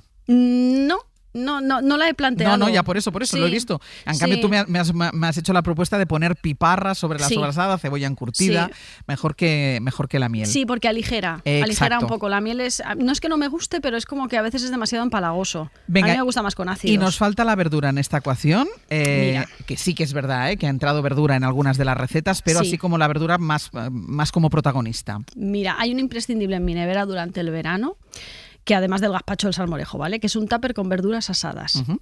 Puedes meterle lo que tú quieras. Puedes comprarlas en conserva y hacer tu propia combinación. Pero si tenemos pimiento asado, cebolla, tomate, berenjena dentro de un tupper en la nevera, es una combinación ya de comida en sí misma. Nos lo podemos comer así con aceite de oliva, algún ajito y ya está. Pero luego, por ejemplo, una tosta descalivada con sardinillas. Sí. Te pones esa escalivada, la puedes atemperar un poquito. A mí no me gusta muy, muy fría de nevera. O está a temperatura ambiente o la temperas en una sartén. Tengo a Pedro enganchadísimo hoy al Con técnico. sardinillas o con unas anchoitas encima también. Ah, ¿eh? riquísimo, riquísimo. Luego, una pasta con escalivada y sobrasada. Oh. Una ensalada escalivada templada con alubias blancas. Y una de mis favoritas, que esta es buenísima, es un sándwich de escalivada con queso curado a la plancha. Tú coges queso de Mahón, le pones dentro de un pan que te guste, mucha escalivada y con paciencia en una sartén vuelta y vuelta, con una base de mantequilla que si no has comprado, porque en mi lista no está, puedes poner una pizca de Hay que sobrasada, y le vas dando vuelta a ese sándwich. Qué bueno, por Dios. Eso también me lo puedes hacer si quieres, ¿eh? Vamos. Y bueno, yo en nuestra nevera no he contemplado los huevos, pero en el caso de tenerlos también podríamos hacer una tortilla con escalivada, en lugar de una tortilla de patatas. Mira, pues esto no se me ha ocurrido nunca a mí. Pues esto también está muy rico. Luego además puedes desmenuzar una lata de ventresca o de caballa dentro de la escalivada con los huevos, vuelta y vuelta hasta que se cuaje, en el punto que te guste. Es que el verano con los huevos, por eso no los he incluido. Ya. Como está la cosa un poco delicada, pero Ya. bueno. Pero bueno, si vamos con cuidado. Vale. Exacto. Entonces, bueno, para terminar, yo creo que esta es posiblemente de las secciones de Al Dente más circular que hemos hecho. Pero Porque me has dado 14. Primero me has dicho que me darías 15 recetas. me falta una. Ah. La que tengo grabada. Es que todas estas recetas, yo también te voy a decir que luego en verano nos vamos y Ainhoa Singular en Instagram ahí sigue, ¿eh? Claro, Ainhoa Dando el Singular sigue y esta receta que nos dando vas a el dar ahora, callo. yo ya te he visto, que te quería mandar un mensaje que se me ha olvidado. Mira, Brian está espectacular. Yo estaba por pedirte que comercializáramos eso. Vamos a comercializar este gazpacho. Venga, es un Venga. gazpacho de tomate amarillo con piparras, berberechos y lima. Venga. La chorra suena muy bien, pero es una tontería como la copa de un pino. Es todo de Metemos en una conservas, ¿eh? batidora. Todo de conserva, todo. Metemos en una batidora 80 gramos de tomate amarillo en conserva. 80 no, mete 800. Que si 800, si pones perdona. 80 no puedo ir yo a cenar. Yo creo que tengo algo de dislexia, siempre me salto algún cero. Pero me voy a enterar ahora con 40 palos. 50 piparras, No, no, 5 cinco piparras, un trozo pequeño de cebolla, medio pepino, aceite de oliva, un poquito de vinagre y un poco de sal. Todo eso lo trituramos muy bien. Ujú. Si vemos que queda alguna piel, pues lo filtramos para que quede más fino, probamos, rectificamos de lo que nos guste, de vinagre, de aceite, de lo que queramos, ¿vale? Porque yo de eso no doy cantidades porque lo entiendo que se pone mucho al gusto. Sí. Y luego lo que hacemos es que lo metemos en nevera para que se enfríe muy bien. La latita de berberechos la metemos en nevera también. Sí. Y luego a la hora de emplatar cogemos un plato hondo, cubrimos con un poco de ese gazpacho, no demasiado. Y esos berberechos lo que vamos a hacer en un cuenco es condimentarlos con un poquito de limón, un poco de pimienta y los volcamos directamente sobre el gazpacho. Un hilo de aceite de oliva, un toque de pimienta y a comer con cuchara o mejor aún con patatas fritas de bolsa, que eso también es muy de verano. No se van a quejar. 15 recetas, 15 posibilidades con lo que tienen que meter en la nevera este verano. Insisto, lo encontrarán todo en el podcast, en Al Dente, en la sección con Ainhoa Aguirregoitia y esta última receta, además en su perfil de Instagram, en Ainhoa Singular. Ainhoa, muchísimas gracias. Dame un beso. Me lo he ganado. Pero avísame con un poco más de tiempo porque Sí. sacaré la sepia del congelador. Hecho. ¿Vale? Un Venga, beso. un besito, Hasta chao. luego. Pocas neuronas que me quedan, se me encienden los olores, se me apaga la conciencia y me da igual 8 que 80. Hoy por Hoy Magazine. Ser podcast.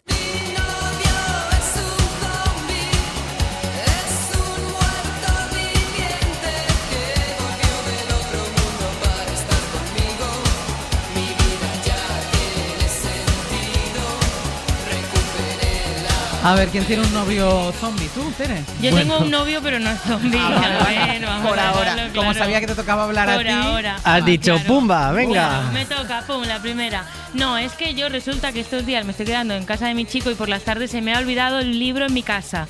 Entonces ayer me puso la Play, como Pero un tú sabes niño. que hay librerías en todas partes. Sí, pero... Se puede bajar un momento a la librería y comprarse un libro. Es Incluso que- se pueden comprar por teléfono. O el bote Sí. de champú, que también es interesante. He para venido leer. a hablar de mi historia, chicos, ya luego me contáis lo de la librería y tal. El bote de champú es buena idea. Me puso la Play como para que me entreteniera por la tarde y no diera la tabarra. Entonces empecé a jugar al Call of Duty. ¿Tú lo conoces? No. No, porque tú hasta ayer tampoco lo conocías. Yo hasta ayer tampoco Claro. lo conocía, pero Ahora soy veré. buenísima al Call of Duty, chicos. Es un videojuego de ir como reventando cerebros a la gente, que puedes o jugar en línea contra otros o matar a zombies. Yo no Eso me es quería... más instructivo que un libro. Insisto, ¿por qué no bajas y te compras un libro? Hoy lo hago. Mañana os digo el título del libro y hablamos de eso. Pero bueno, que sí, estaba pasándomelo genial y lo he comentado hoy por la mañana porque he visto que en verano lo de salir a la calle y bajar a la librería se me hace mucha bola. Hay aire acondicionado, en la librería. Bueno, pues no digo nada. Oye, que se Nada, acabó. hacemos El lunes hablamos de lo que a queráis. las 12 que venga Pero otra. el tema es que has descubierto los videojuegos o este videojuego. Los videojuegos en general, ya sabían lo que era obviamente, y este videojuego en concreto, el Call of Duty. Que es Fan. reventar cabezas. Reventar Yo cabezas. nunca fui de videojuegos. Ya la vale, verdad. Estamos buscando nuevos entretenimientos para verano. Yo he contado también que ayer creé un nuevo deporte, ¿Qué es? que es el ping paddle. Ping paddle. Ping paddle. Si juegas con un niño que todavía es más bajito que la mesa de ping pong y se la puede comer o Madre clavarse mía. la esquina en el ojo, pues tú coges al niño, te pones a jugar al ping pong pero en el suelo, vale, un bote de bola o a dar a la pared. Y lo que se marcan son goles, hay que simplificar. ¿Y qué Vale, superficie por pones en puntos, el, por set y en tal. el suelo? No, en el suelo, estás jugando en el suelo, bota la pelota. Claro. En cemento. Fácil, Menudo cemento, lío. ping A paddle. mí me gusta. Bueno. Oye, lo mismo me forro, lo se También hace hay una popular en alternativa, que Estados bajes a la Unidos. librería y le compres un libro al niño. Todavía no Y sabe ojo con leer. la librería. Eso está más difícil que lo de Tere. Ojo con la librería, ¿eh? Pues nada. hacemos ¿Alguien una. más tiene un deporte así? Pues yo Sí. acabo de descubrir a un juego de cartas, la polilla tramposa. Buenísimo. Que en verano con mis Buenísimo. sobrinos La siempre suelo polilla jugar. es una maravilla, yo lo tengo en tramposa. casa también. Sí, es un juego de cartas donde ¿Es de beber? básicamente... No. Ay, Brian, por favor. Pero se puede beber mientras Es si de quieres. los de 0 a Pero es 99. con, baraja, ¿es con baraja española? No, es una baraja especial donde hay una polilla, una cucaracha y figuras, ¿no? Pero, Entonces, en verdad, básicamente... Mira, sí, Pedro se lo sabe sí, mejor. Pero Es que a mí me llegado- gustan mucho los juegos de mesa. Claro, o sea, ¿eh? llegado el caso, o sea, es que una baraja especial, pero llegado el caso, con cualquier baraja Sí, se podría hacer. se puede No, hacer. pero porque me compro la otra. ¿Cómo se llama? La polilla La polilla tramposa. tramposa. Un día, yo he dicho de traerle un día y jugar todos. el problema es que despierta muchos piques. Sí. Es muy gracioso, es un juego Como súper si no divertido, hubiera ya. El juego pero básicamente suele desembocar en discusiones, piques. Pero bueno, como Todos el los 1 de cartas. el 1 Como casi también, todos los juegos de cartas, el en 1 verdad. también te este- picas mucho. pero este Sí. más, Y el porque es un mus, juego, si te pones. es un juego en el que gana, digamos, el que más trampas hace. Ah, entonces, Claro. Entonces la cosa es quitarte cartas sin que los demás se den cuenta, las puedes tirar al suelo, las puedes esconder y te tienes que quedar sin cartas pero bueno, con algunas variantes evidentemente, pero simplificado es eso. Entonces despierta muchos piques porque gana el que más trampas hace, al que no le pillan, hay uno que se encarga de pillar, entonces... La pues, polilla tramposa. No te puedes chivar en teoría, Eso pero luego es. siempre O sea, habiendo... si tú ves que uno hace una trampa Claro. y que no te Tú, afecta a ti sí. directamente, no puedes No, decirlo. no, solo puede, digamos, denunciar que ha hecho una trampa una persona que está de cazadora. Eso es. Pero claro, yo he visto, por ejemplo, avisar personas con patadas por debajo de la mesa a la cazadora y con el codo Madre señalando. O sea, mía. yo eso lo he llegado a ver y lo he llegado a hacer, también lo reconozco. Y van a acabar las espinillas buenas. Sí, Pero sí, ¿cuántos sí. jugadores? Hacen falta muchos jugadores. Bueno, yo he jugado No, es que desde, aguante a partir de el tres. cuerpo. desde 3, Sí, 4 a partir de personas 3. a todos los que quieras. Dicho eso, cuanto más mejor. Claro. Y tú esto lo descubriste ayer. Sí, Bueno, yo lo estoy esta descubriendo semana, ahora, yo sí, tampoco sí, no sabía esta que semana. De existía. hecho, intenté ir el otro día a comprarlo y estaba agotado el juego, Bueno, y a partir de ahora que lo hemos comentado, Sí. todo el mundo Mejor yendo nada. Y corriendo. entonces lo bueno que tiene es que para mí los juegos de cartas, si no hay trampas, Claro. no tienen gracia. No, ni Lo los juegos tendré en cuenta. de cartas Es una- ni nada. de trampas, de O sea, hay meterse que con hacer otro, trampas bueno, sí, siempre. sí, sí. Si la suerte me arrastra hasta ti, Hoy por hoy. rindo con todo lo que somos. Por mí ya puede abandonarme y atender a otros. Nada quiero. Pues vamos ya, Ana, con el último compás. Te va a tocar sujetarnos las chaquetas y los bolsos porque tú has dicho que a ti no te gustan. No. No sé si alguno más presente tampoco se va a subir a la atracción. Eva tampoco. Yo tampoco. Pascual tampoco. Yo me subo. Bueno, pues vamos todos a subirnos a una atracción porque hoy. Bueno, pues si somos un 3 ya nos vamos al bar a tomar una cerveza. Claramente. O sea, yo porque siempre me quedo sola. Un mareo mucho mejor. Tú te apuntas a la Sí, yo cerveza. me quedo abajo. Vale. Yo a los dos. Vamos a irnos porque hemos conocido a Óscar Elgarrista, ingeniero del ocio, porque estudió ingeniería industrial, pero él se dedica a esto, a hacer atracciones, a diseñarlas para parques, ferias o centros acuáticos. Nos ha dicho dónde se están haciendo y construyendo las más sorprendentes, cómo se prueban, cómo están súper reguladas y que si giran él no se monta, que también se marea. Y nos ha contado muchas cosas más. Los sistemas de las caídas libres al final es un ascensor, ¿no? Y que cuando estás arriba te sueltan, ¿no? Sí. Entonces, claro, ¿cuál es la cosa que todos nos viene a la cabeza? ¿Cómo frenas, no? Pues fijaros que el tipo de frenos que se utiliza, que son unos frenos magnéticos, que funcionan siempre, es decir, haya electricidad o no, por lo tanto es un sistema ultra seguro, esa tecnología precisamente viene de otras industrias. Sí. Es decir, al final nosotros adaptamos las mejoras que los demás han ido aplicando y decimos, ostras, yo esto lo podría aplicar a esta otra aplicación que la nuestra es pues muy divertida, ¿no? Que lo que da más trabajo y es un reto precisamente son las atracciones infantiles. Llegar a ajustar, de dar una sensación física sin llegar a unos límites que no están escritos, que son las sensaciones de los niños, yo creo que eso es una de las cosas más curiosas que hay. No subiría jamás a la caída libre. ¿Alguien ha subido de aquí? Yo sí he subido. Yo es probablemente la única atracción No que lo no me recomiendo. gusta. No lo recomiendo. Qué horror. Pero si es que es un momentito de nada. Sí, pero vaya momentito. Joder, macho. Prefiero 6 horas y Claro. 20 minutos de programa, como el que mañana empieza. Pues no sale a Toma cuenta, ya. ¿eh? A partir de las 6, pongan el despertador. Cuando uno menos lo espera. Para no perderte ningún episodio, síguenos en la aplicación o la web de la SER, Podium Podcast o tu plataforma de audio favorita.